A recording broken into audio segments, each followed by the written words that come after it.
Is it already 2022? Welcome back to This Week in Esports and Gaming for the first week of 2022. I'm your host, 𝗠𝗿 𝗖𝗶, and before we actually begin, I want to start off this new year by getting some more audience involvement. So if any of you have any topics you want to discuss, any relevant topics each week, please comment them down below. If you want me to explore something a little bit in depth or have any questions, please let me know. I'd like to make this a little bit more interactive so we can maybe have these questions at the end of every episode.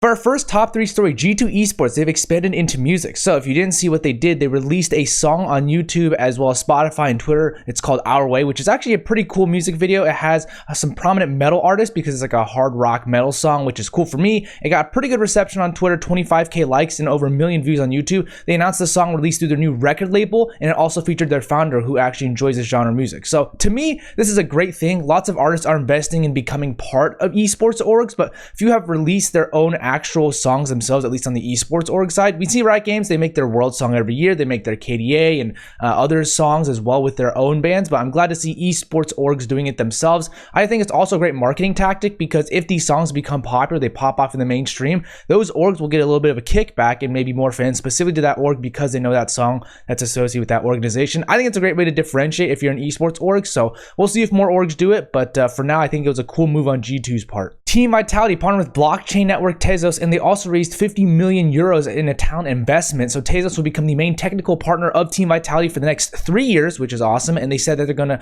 give new fan experiences. I find this interesting because lots of gamers are already super skeptical of anything related to blockchain, NFTs, or crypto. And so we'll see if this perhaps changes the perceptions. We've seen ESL do some stuff. I don't think that got really great reviews as well. But with that being said, this is more blockchain focused and not just 100% NFTs, which could help. Secondly, Vitality, they raised 50 million euros from Rewired.gg. They said they will help them make European super teams on the side of esports. They start off with a bang by signing 3 former Astralis CSGO players to their roster, meaning they now have a French and Danish roster of very good players. So I'm sure language barriers will be a little bit of an issue, but they'll smooth it out. Let's have a small chat about esports orgs business models. So there's some orgs that aim to have a excellence of esports, right? Maintaining an esports excellence like Team Vitality and Team Liquid. We have orgs that are aiming to do a hybrid of esports excellence and content like G2 Esports, kind of like their music. And then we have orgs that are basically a media company with a few esports teams like 100 Thieves. All have their pros and cons, and it depends on the region they operate in. So I'm curious to see which one works for each org. PUBG Mobile hackers are forced to pay $10 million to Tencent and Krafton. Finally, we have some good news here. The US and German courts have ruled in favor of Tencent and Krafton in their case against the hacking group here. Not only did the hackers get rolled and smoked with the $10 million fine, they also have to divulge details regarding methods which they used to actually hack the game, and so they have to get that information to Tencent and Krafton. Tencent that you said they'll use that $10 million towards developing an anti-cheat system, which is awesome. I gotta say, I'm very happy for the big corporations, Tencent and Krafton. All real gamers hate cheaters, they hate hacks, and their most annoying thing for developers to deal with too, because that's the biggest and easiest way to kill a game. The easiest way to do that is literally if there's too many cheaters. Look at Warzone, for instance. Call of Duty, one of the biggest game franchises with so many cheaters, a lot of people move to Apex Legends all of a sudden, and so that's why a lot of people stop playing. I'm just happy that the game publishers also are starting to take legal action against these hacking groups and cheaters, because they used to get by pretty freely. You can ban one, but then they'll come back and make another account, things like that. If you sue them, that is legal action defended by the governments of those locations. And I think this sends a message to future hackers that it will not be tolerated and basically to go away. As far as partnerships go, Panda partnered with electronics retailer Adorama. The partnership will see Panda and Adorama continue hosting charity esports cups with a larger cooperation with events and digital content. Control partnered with former Green Bay Packers player Amon Green. Control also announced the appointment of Nets gaming crew head coach Ivan Curtis as a brand ambassador. Amon Green shifted his attention from football to esports, which is really cool as he's now the head coach of esports at Lakeland University after the Packers stint. For finance and M&A, Casual Games from Zupi raised a $102 million Series B. They also partner with Geo Platforms and will work together on releasing additional games in multiple languages. Zupi is also aiming to capture as much of the 5G handset market as possible prior to 5G's commercial launch in India. And the funds raised will be used to develop products, hire talent, and expand into locations and more with a language agnostic approach. Nexon invested $400 million into a TV production company, AGBO. Nexon will own 38% of the company, making it the largest individual shareholder in the production company. They'll work together to create blockbuster entertainment franchises across global markets. Tencent raised $3 billion from selling their C Group shares. They sold about 14.5 million shares it held in C at $208 per share, reducing its stake in the company from 21.3% to 18.7%. C's share price fell about 11.4% on the tail end of that divestment news. And smartly, Tencent still maintains a substantial majority share in C, which it plans to preserve, and they plan to use the $3 billion for other investments and social initiatives as China is kind of cracking down on gaming in their own country.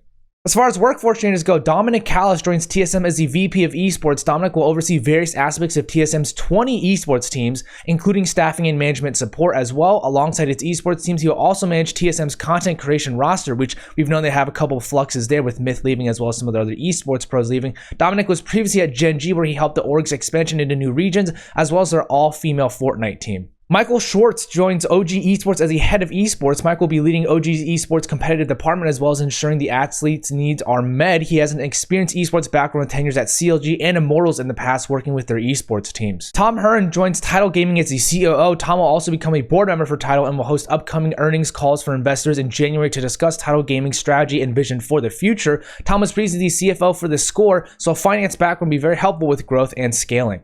Anand Rajwashi joins the esports tournament platform Penta East as the CCO. Anand will be responsible for leading Penta East's creative initiatives, and he was formerly an associate vice president at Publicis Group.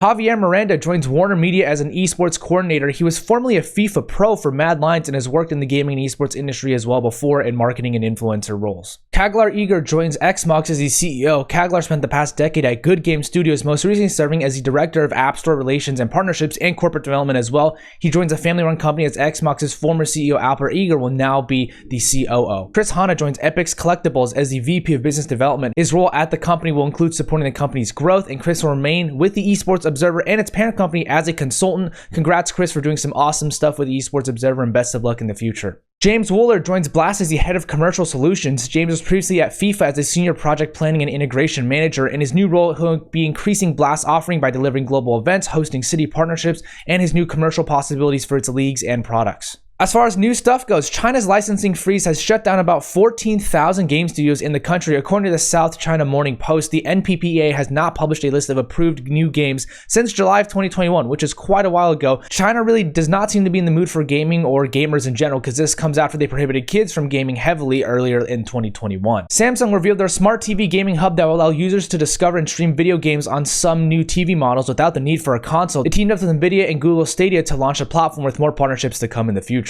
That's it for this week in esports and gaming. Like I said, please comment down anything you have questions about related to the esports industry, the business space of it. I'm always down to do some more research. So if you guys have any questions or are curious to learn about a different topic, let me know and I will do some research. We can do some Q&A for next time. Thanks everyone. Have a great day.